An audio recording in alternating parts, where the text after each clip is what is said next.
Alors, je voulais vous faire un petit retour de la Twingo, donc du tutoriel qui a été fait donc en 2015. Donc il y avait une rénovation de fait en 2015, elle avait 253 000 km, donc un moteur C3G de fin 1980. Et la voiture elle a 403 000 km. Donc ceux qui doivent le savoir, quand le moteur arrive à 400 000, le compteur revient à zéro, donc au compteur il y a affiché que 3 000. Donc là qu'est-ce qui s'est passé? Il s'est passé que le joint de culasse... il a encore lâché, mais bon, on le voit donc très nettement ici, là. On voit qu'il y a des traînées.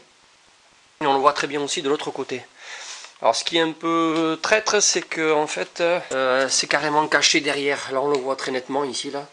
Là c'est dégueulasse. On sait pas le prix du joint de culasse qui coûte très cher. On avait changé la pompe à eau en pensant que c'était la pompe à eau qui fuyait, puisque ici tout ça là c'est rouillé, mais en fait non, c'était le jaune de culasse, donc la pompe à eau est neuve. Et ben voilà, on va donc refaire une petite révision, voir ce qu'il y a. Peut-être l'embrayage a changé parce qu'elle a quand même fait 150 000, 160 000. Et on verra bien. Par exemple ici là, on voit très bien ici qu'il y a du blanc là, comme si c'était de la mayonnaise. Donc je sais pas exactement ce qui s'est passé encore. On va voir dans quel sens le joint de culasse a lâché. L'alternateur il est récent, lui aussi c'est pareil. Il était arrivé à sa limite aussi. Bon, le moteur il est posé. On va regarder ce qu'il a, mais bon, le joint de culasse c'est sûr, et on va essayer de voir s'il n'y a pas autre chose avant de tout remonter. Il y aura peut-être des joints de carter ici à changer, le carter d'huile. On va voir s'il n'y a pas des joints spi à changer, parce que je ne me rappelle pas s'ils avaient changé à l'époque. On a donc le carter du cache culbuteur. Donc les culbuteurs ils sont là, donc c'était bien un début de joint de culasse. Donc voilà, le moteur Twingo, le C3G il n'est pas très grand, hein. Il doit faire peut-être quoi, quelque chose comme 40 cm de large, pas plus. Alors, on continue un petit peu la vidéo. Donc effectivement, le joint de culasse, bon voilà, il y a tous ces interstices là. Tout ça c'est bouché là. Ça devrait pas, puisque là voilà, voilà, tout ça c'est bouché, donc il va falloir que je renlève les cylindres, tout nettoyer. Puis bon, en fait au final, on va faire une petite révision complète. La crépine n'est pas bouchée, ça n'a pas fait de mayonnaise, donc c'est bon. Alors voilà donc le moteur C3G, un petit peu à nu. Donc voilà, il reste juste la distribution, mais on va peut-être essayer de changer le tendeur de chaîne qui est vraiment usé. Voilà, moi ce que je voulais surtout vous montrer c'était ça. Ici à l'intérieur, voilà, tout s'est accumulé. Pourtant le moteur avait été refait à 250 ou 265 000 km je crois. Mais là voilà donc... Alors ici on a donc les pistons avec les chemises. Voilà, et la plus dégueulasse, c'est celle-là. Elle est complètement dégueulasse, bouchée. Donc il y aura un petit joint à changer. Je crois que je l'avais fait sur le tutoriel en début, il y a quelques années là. Ça sera peut-être pas forcément un tutoriel, mais je pense que je vais essayer de rajouter des informations supplémentaires qui n'avaient pas été fait il y a peut-être quelques années là. Je crois que c'était en 2015 ou en 2016. C'est vraiment un tout petit moteur, hein. Il y a vraiment petit. Voilà, là, il y a le moteur de la BMW sur un support moteur. Une petite comparaison, c'est le même support moteur. C'est énorme là. Et là, quand on passe sur le petit moteur, là, voilà, il est vraiment petit. Le petit moteur Cléon, mais en attendant, il est à 403 000, c'est pas mal. Alors, je vais vous faire voir quand même ce qu'il y a dans le cylindre numéro 1, puisqu'en fait, le cylindre 1 serait celui côté volant moteur. Alors, pour la pompe à huile. Donc ici, on a le filtre, la crépine, comme vous voulez.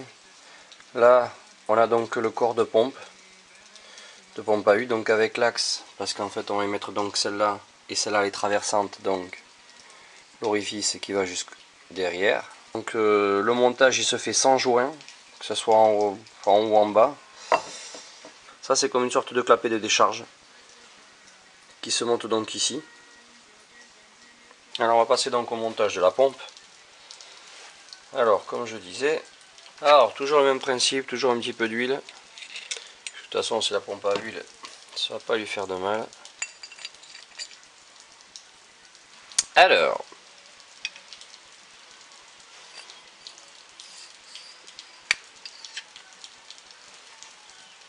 donc le téton se met dans ce sens qui rentre à l'intérieur du ressort, qui vient donc ici dans cette partie où on voit une sorte de fenêtre, qui vient donc au fond. La bille se met ici dessus, et ensuite après il y a une rondelle ici comme ça, sauf qu'ici elle est conique ici de ce côté là, donc c'est côté de la bille, comme ça, ok. On prend donc les vis, c'est du 10.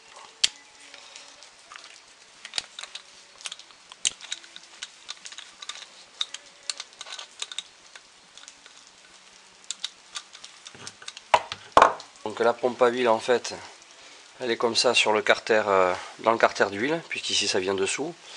Ensuite ici, traversante ici, là il y a une, c'est la barre d'Abracam avec avec des engrenages pareils. Donc celui-ci vient se mettre par dessus, donc des rainures, et ensuite après on vient mettre ici donc par dessus la tête d'Elco ou l'allumeur. Et effectivement, comme ici c'est fendu avec les gorges, c'est pareil, et ça se monte dessus.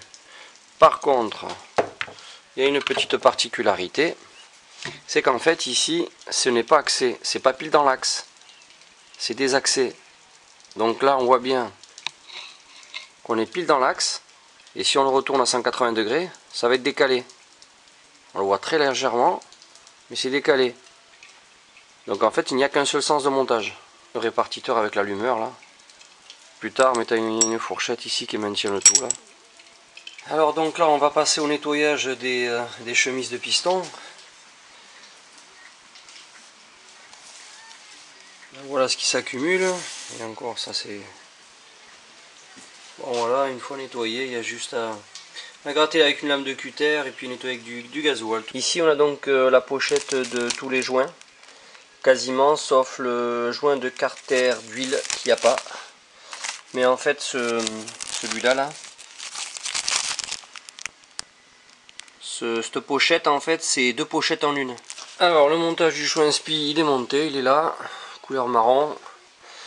C'est donc un 80 intérieur par 100 extérieur par 13 d'épaisseur.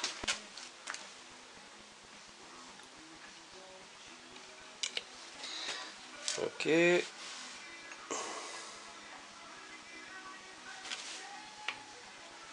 Couple de serrage des paliers de Villebrequin, c'est entre 55 et 65 Nm. Je vais tabler dans les 63.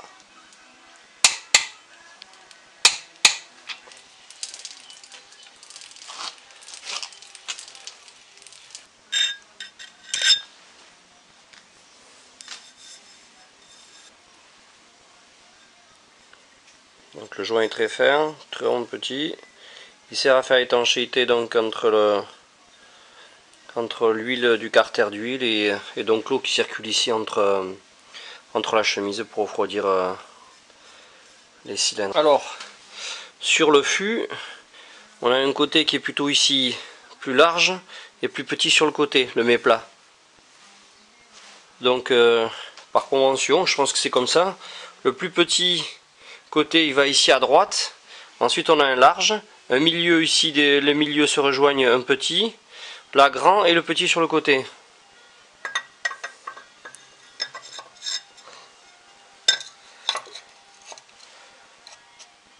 Donc maintenant on va attaquer le montage des pistons. Alors pour le montage du piston, on a donc une flèche qui indique qu'il faut se mettre côté volant moteur. Voilà, tout nettoyé. Il ne reste plus qu'à mettre les ouvertures des segments à 120 degrés pour regarder l'étanchéité des pistons. Toujours pareil, un petit peu d'huile à l'intérieur dans la chemise sur le piston.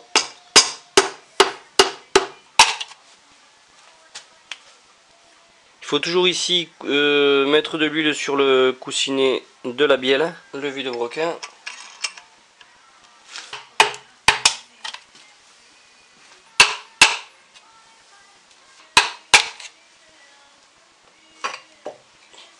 Alors pour le couple de serrage pour les chapeaux de bielle, c'est 35 Nm avec une clé de 12.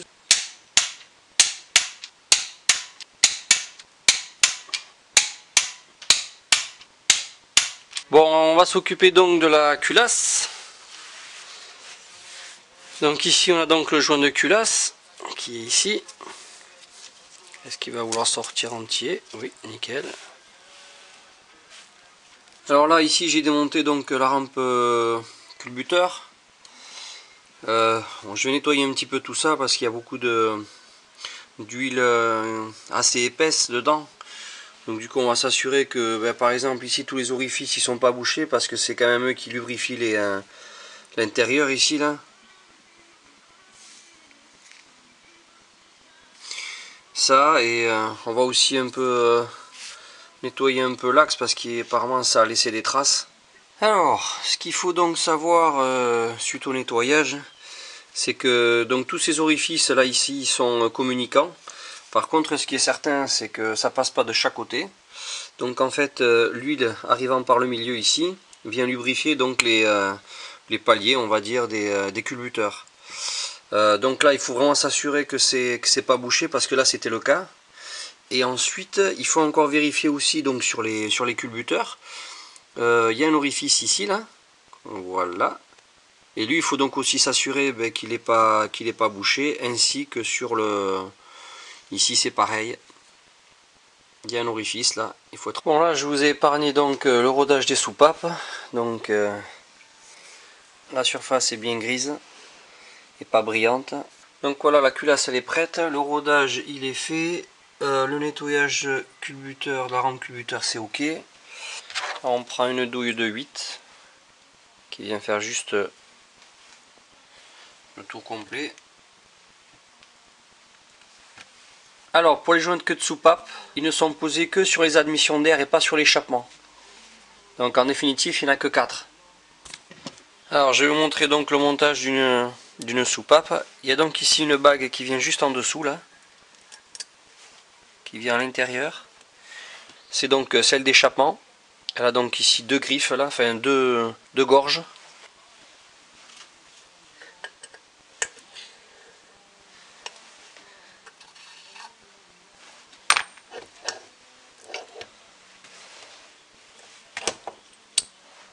Ensuite on va mettre les demi-lunes.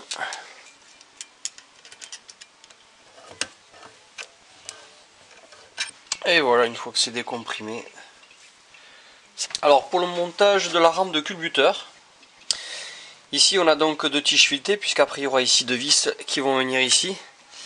Il faut juste savoir une chose, c'est que sur l'axe des culbuteurs, il y a 4 gorges, il y a 4 rainures, pour justement venir coincer ici l'axe du culbuteur. Donc quand on vient le mettre directement sur l'axe, il n'y a qu'une seule possibilité, puisque il y a des gorges.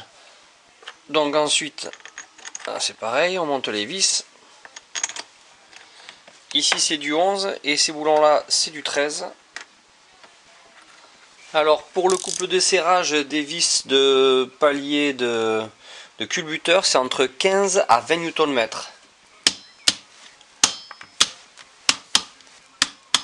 Sur donc les patins, j'en ai récupéré un d'occasion, puisque de toute façon ça se fait plus, c'est même introuvable. Donc celui-ci il a les 403 000 km. Il suffit d'en avoir dans les 140-150 000 km. Donc après la mise en place sur la chaîne de distribution, c'est assez simple. Ici on a donc une gorge de chaque côté là. Et en fait il y a une sorte de petit éton qui dépasse là. C'est là où il va falloir venir crocheter un des deux gorges. Et avec le petit crochet, il va falloir venir le mettre ici directement dans le trou. En sachant que il vient se fileter, enfin l'écrou vient se mettre ici en bas. Alors pour le calage de la distribution, avant que je monte la culasse, on a donc ici sur le petit pignon qui est donc le vilebrequin, on a un petit signe, c'est un plus, qui doit correspondre ici avec la poulie d'arbre à cames avec le moins. Donc si on fait une règle de là jusqu'en bas, en définitive voilà, ils doivent s'aligner. On a donc le piston numéro 1 qui est en fait côté volant moteur, qui est bien donc en point mort haut. Alors on va passer au montage donc des poussoirs hydrauliques. Donc on va les mettre au niveau de leur logement. Toujours pareil.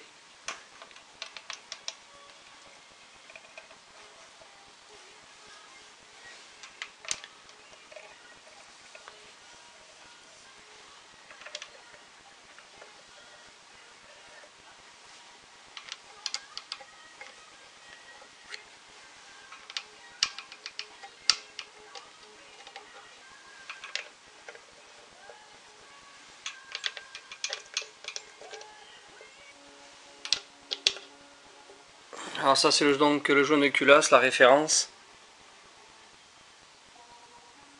Donc rien de compliqué, toujours pareil. Il y a marqué top là-dessus, c'est toujours vers le haut.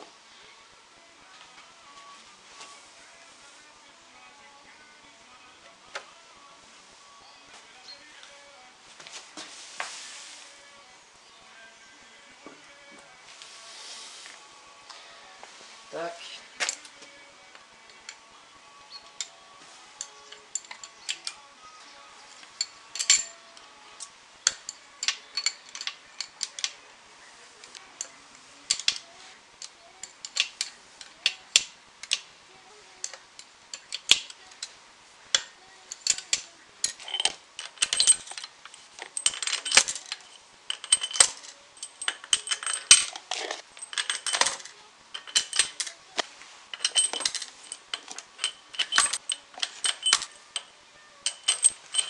Alors pour le couple de serrage de la culasse, premier serrage à 20 Nm, il faut ensuite attendre 30 minutes, ensuite desserrer chaque boulon complètement, le resserrer à 20 Nm plus 90 degrés.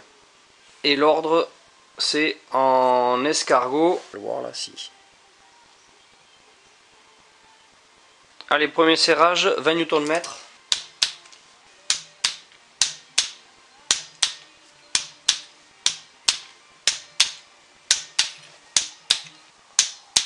Alors maintenant que la demi-heure est passée, on va donc redémonter de 180 degrés, voire complètement le boulon de culasse, et le resserrer de 20 Nm plus 90 degrés. Donc il faut les faire les uns après les autres.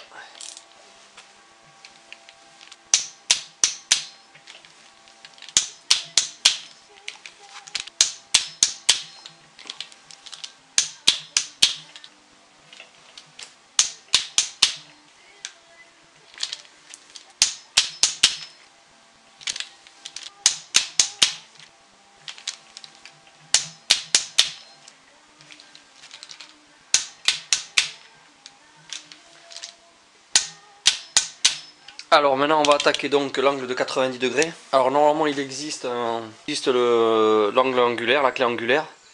Mais bon, pour 90 degrés c'est assez simple. On se prend un repère ici et puis après on fait à 90, c'est rien de compliqué quoi. Donc c'est parti.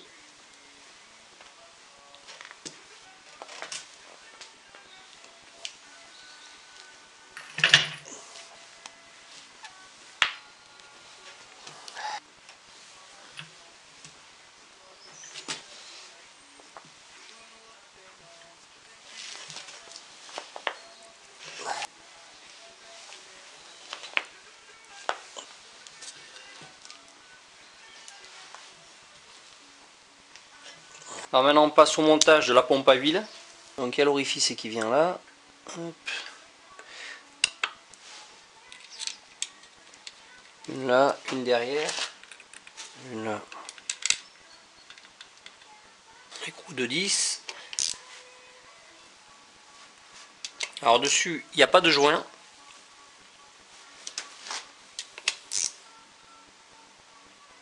Ici c'est donc la dernière pièce qui va donc venir ici au centre et qui va venir donc sur la pompe à huile, puisque justement ici il y a des cannelures. Donc pour finir donc la distribution, si on remarque bien ici la fente ici elle n'est pas tout à fait dans l'axe, elle est désaxée justement volontairement de ce côté là pour justement venir après ici venir positionner le distributeur des bougies. Donc en définitive, pour finir donc le calage de la distribution, puisque ça va venir donc allumer les bougies par alternance. Il faut donc que cette gorge là et le petit côté soit le petit côté chaîne et qui soit perpendiculaire au plan de la culasse comme ça. Donc il faut être perpendiculaire. Et le petit côté, il va venir côté chaîne, côté distribution, et le grand côté, il va aller volant moteur. Donc il y a juste à le positionner en bas, dans le bon sens, et la distribution est faite. Le calage de la distribution est fait.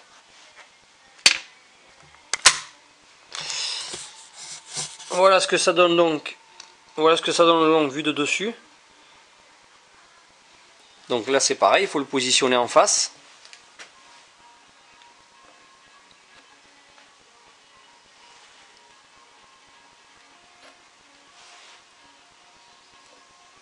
Une fourchette de verrouillage. Alors maintenant on va faire un test de rotation, voir si tout est ok.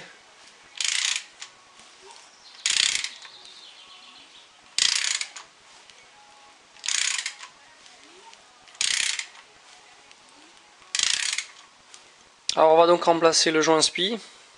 C'est donc 35 intérieur, 50 et 10 d'épais.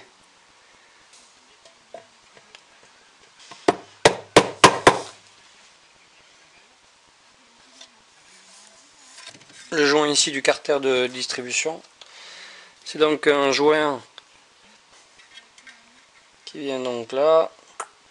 On va donc passer au montage du carter d'huile avec donc son joint ici, on dirait du liège.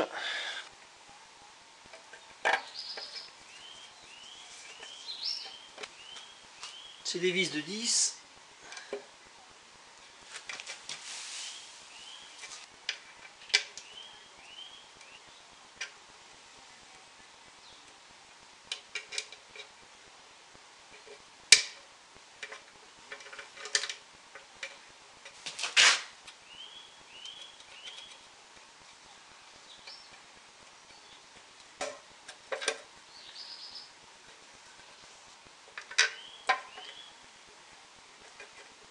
Alors on va monter cette bague au niveau du vilebrequin. Côté distribution, il y a bien une clavette au milieu.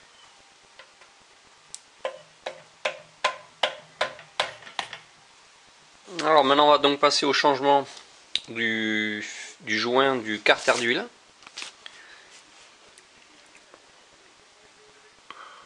Alors pour la pose du joint, on a un petit index ici qui va venir ici. Et il va y avoir le même de ce côté là qui va venir carrément ici, de l'autre côté.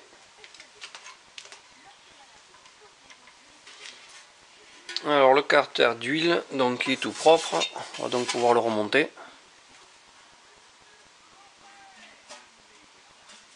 Alors on va passer donc au remplacement du filtre à huile. C'est ce modèle là. Il faut toujours mettre donc de l'huile sur le joint en caoutchouc. Très important, les joints se serrent tout le temps à la main, jamais avec des clés. Alors maintenant on va donc passer au nettoyage du couvre-culasse. Donc on va enlever toute cette mayonnaise. Et il a craquelé. Le joint du couvre-culasse.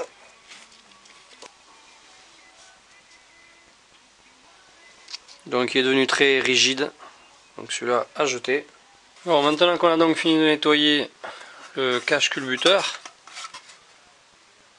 on va donc monter le joint.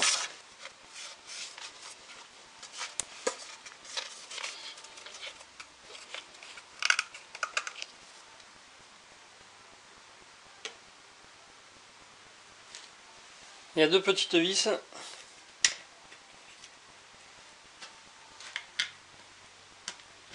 La vis ici c'est une longueur de 45 de filet, donc du coup c'est 110 Nm.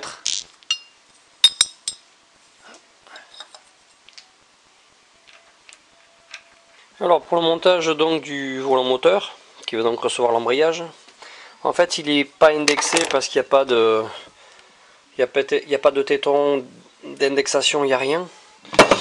Par contre, il y a une autre chose, c'est qu'il est spécifié dans le RTA que effectivement les trous ne sont pas identiques, l'axe n'est pas identique partout. Alors c'est facile à savoir, on met donc le pied à coulisse à l'intérieur, on vérifie donc les possibilités. Donc jusque là on est bon, là aussi on est ok, là on est ok, ici on est bon, voilà, ici on n'est pas bon. Quand on prend l'autre côté, c'est pareil. Donc en définitive, il n'y a que ces deux trous qui sont désaxés. Alors ici donc sur le vilebrequin, qui est donc côté volant moteur, et en fait on s'aperçoit que c'est ces deux ici en haut qui sont pas axés. Avec donc le repère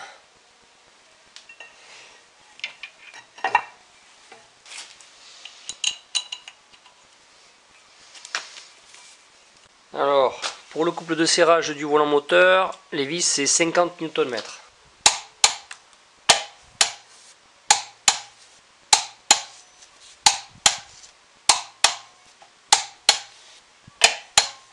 Alors pour la vis de la poulie du vilebrequin, donc ce boulon on avait dit 110 Nm.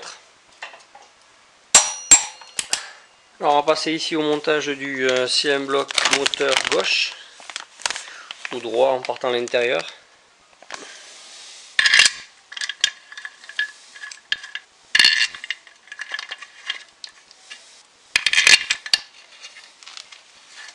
Alors on va passer donc au montage de l'alternateur. Il y a donc ici 3 vis, c'est deux goujons.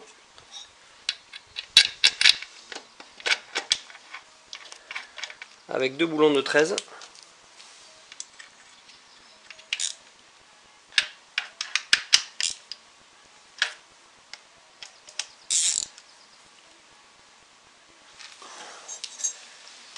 Donc là on va passer donc au montage de la pompe à eau.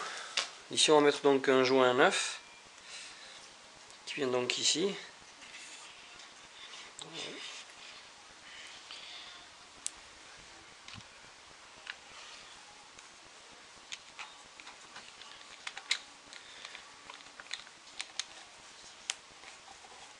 Vis à l'intérieur ici. Alors du coup on va passer donc au montage donc de la courroie. C'est donc c'est une marque Gauge qui est très très bien. La référence c'est celle-là, c'est une AVX 10 par 1150. On est obligé carrément de démonter le tendeur parce que sinon on peut pas l'enquiller dedans. Tac. Ensuite on a deux boulons. Un sur les coups traversants. Alors on va donc passer au montage de l'admission d'air et l'échappement.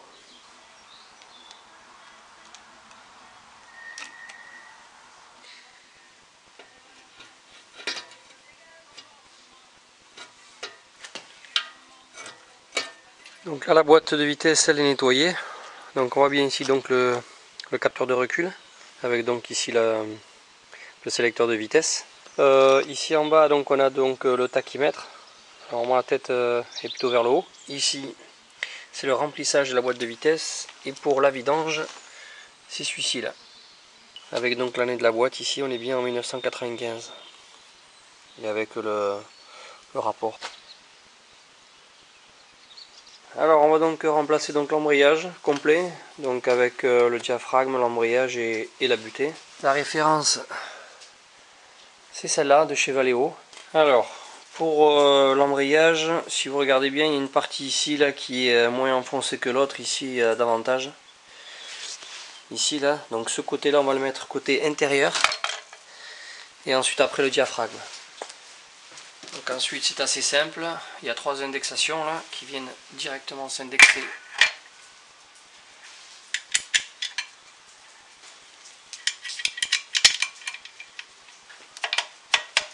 Voilà, il faut que l'embrayage ici soit libre là. Ensuite après on utilise le centreur.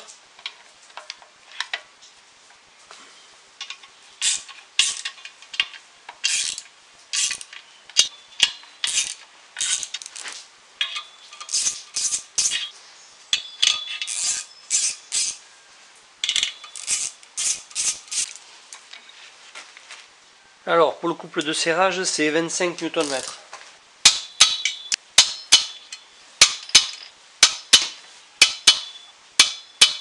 Alors pour le montage donc de la butée, il y a donc juste deux petits crochets qui sont ici derrière. Là. Il faut juste venir ici tout simplement et après l'enquiller sur l'axe. Sans oublier bien entendu de graisser ici là et de graisser ici là.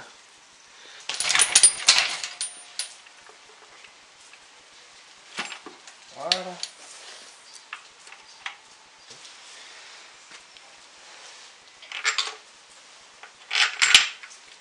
Alors il faut pas oublier donc de mettre le cache qui est en dessous juste derrière l'embrayage avec 4 vis. Bon ben voilà, le moteur donc est complet. On a donc la boîte et le démarreur, en sachant quand même que on a donc remplacé les durites qui vont de la pompe à eau au radiateur d'habitacle, le cylindre bloc arrière, les neufs aussi.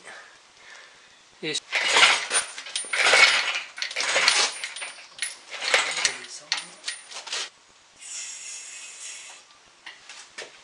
alors on va passer donc au passage des mises à niveau.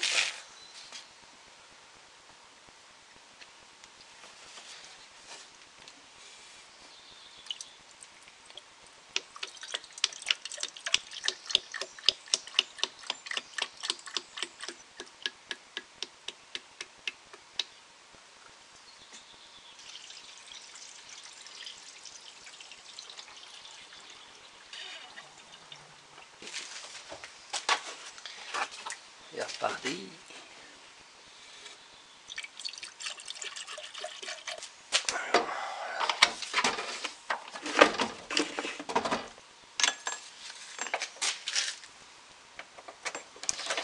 Alors là c'est une clé de 7. Ensuite on raccorde la batterie.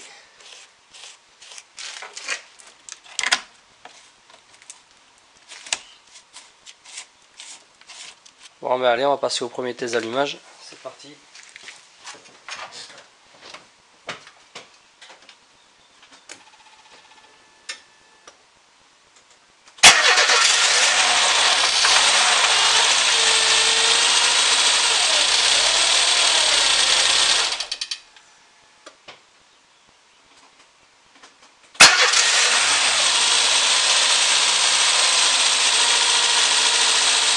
Bon ben ça a démarré du premier coup.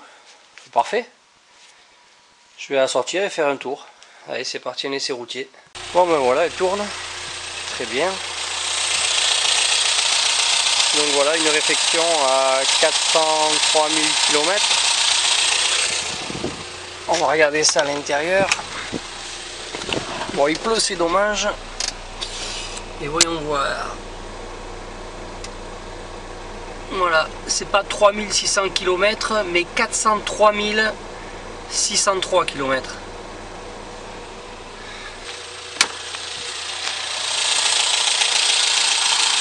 Donc voilà, c'est pas un tutoriel, on va dire, c'est peut-être un petit complément sur la première vidéo que j'ai fait il y a quelques années.